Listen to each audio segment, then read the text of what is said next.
Hi everyone, আমি সূর্য। আর আজ আমি তোমাদের সাথে এক বিশেষ মুহূর্ত শেয়ার করতে চলেছি। তো আমি আজ একটু লেট, তাই একটু তাড়াই আছি আর পুরোটাই তোমাদের সাথে শেয়ার করব। আর এই হলো আমাদের গ্রামের রাধা মদন মোহন মন্দির। আর আজ হচ্ছে শ্রী রাধা মাধবের অভিষেক। আর তোমরা দেখতেই পাচ্ছ শুরু হয়ে গেছে। আর এইদিকে দেখো অনেকেই এসেছে, তো সবাই খুব আনন্দিত দেখতেই পাচ্ছ। আর এইদিকে আমিও বসে পড়েছি। আর এই সুন্দর মুহূর্তটা আমিও উপভোগ করছি এবং তোমাদের সাথেও শেয়ার করলাম যাতে তোমরাও উপভোগ করতে পারো।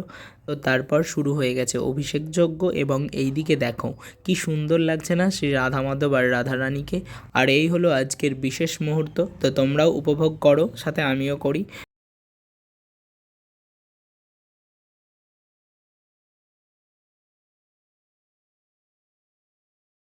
তো দেখতে দেখতে যজ্ঞ প্রায় শেষ এবং তারপরেই শুরু হয় ভগবানের নাম কীর্তন। আর এইদিকে নাম কীর্তন শেষ হতে না হতেই শুরু হয়ে গেছে সবার রং খেলা। সবাই মিলে যে আনন্দ করছে এটা দেখতেও কি সুন্দর লাগছে, আর তার জন্যই তোমাদের সাথে শেয়ার করলাম।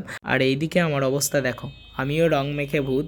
তো সবার সাথে এভাবে রং খেলতে ভালোই লাগলো, আমি আশা করিনি এতটাও। দেন রং খেলার পরে শুরু হয়েছে এইদিকে ভোগ বিতরণ, আর ভোগ দর্শনে নাকি দুর্ভোগ যায়, তাই তোমাদের সাথেও শেয়ার করলাম। আর আজকের দিনটা তো খুব সুন্দর গেল। তো আজকের মতো এই পর্যন্তই, টাটা।